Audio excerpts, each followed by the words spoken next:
പട്ടാമ്പി വടനാംകുറിശ്ശിയിൽ ഉറക്കുഗുളിക കഴിച്ച് ജീവനൊടുക്കാൻ ശ്രമിച്ച വയോധിക ദമ്പതികളിൽ ഒരാൾ മരിച്ചു. ശബരിനിവാസിൽ 71-കാരി പുഷ്പലതയാണ് മരിച്ചത്. സാമ്പത്തിക ബുദ്ധിമുട്ടും വിട്ടുമാറാത്ത അസുഖവും കാരണം ജീവനൊടുക്കുന്നതായി എഴുതിയ ആത്മഹത്യാക്കുറിപ്പ് വീട്ടിൽ നിന്നും കണ്ടെത്തി. ഭർത്താവ് ഗുരുതരാവസ്ഥയിൽ ചികിത്സയിൽ തുടരുകയാണ്. വടനാംകുറിശ്ശി സ്കൂൾ ഗ്രൗണ്ട് റോഡിൽ ശബരിനിവാസിൽ താമസിക്കുന്ന ദിവാകരൻ, പുഷ്പലത ദമ്പതികളാണ് ജീവനൊടുക്കാൻ ശ്രമിച്ചത്. ഉറക്കുഗുളിക കഴിച്ചാണ് ശ്രമമെന്നാണ് പോലീസിന്റെ പ്രാഥമിക കണ്ടെത്തൽ. വെള്ളിയാഴ്ച രാവിലെ 7 മണിയോടെ പുഷ്പലതയെ മരിച്ച നിലയിലും ദിവാകരനെ ഗുരുതരാവസ്ഥയിലും കണ്ട മകനാണ് ഇവരെ ആശുപത്രിയിൽ എത്തിച്ചത്. ദിവാകരൻ പട്ടാമ്പിയിലെ സ്വകാര്യ ആശുപത്രിയിൽ തീവ്രപരിചരണ വിഭാഗത്തിൽ ചികിത്സയിൽ തുടരുകയാണ്. 76-കാരൻ ദിവാകരനും 71-കാരി പുഷ്പലതയും 45-കാരനായ മകൻ ബിനുവുമാണ് വീട്ടിലുണ്ടായിരുന്നത്. പള്ളിപ്പുറം സ്വദേശികളായ ഇവർ കുറച്ചു വർഷങ്ങൾക്ക് മുൻപാണ് വടനാംകുറിശ്ശിയിലെ വീട്ടിൽ താമസം തുടങ്ങിയത്. പുഷ്പലതയുടെ മൃതദേഹം തൃശൂർ മെഡിക്കൽ കോളേജിൽ പോസ്റ്റ്മോർട്ടം നടപടികൾക്ക് ശേഷം ബന്ധുക്കൾക്ക് വിട്ടു നൽകി.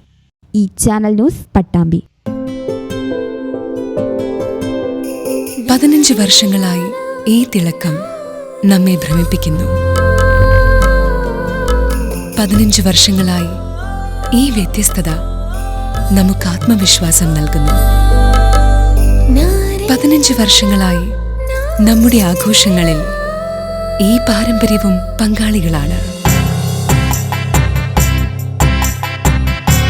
ഒരു ദേശത്തിന്റെ ആഭരണ സംസ്കാരം രൂപപ്പെടുത്തിയവർ.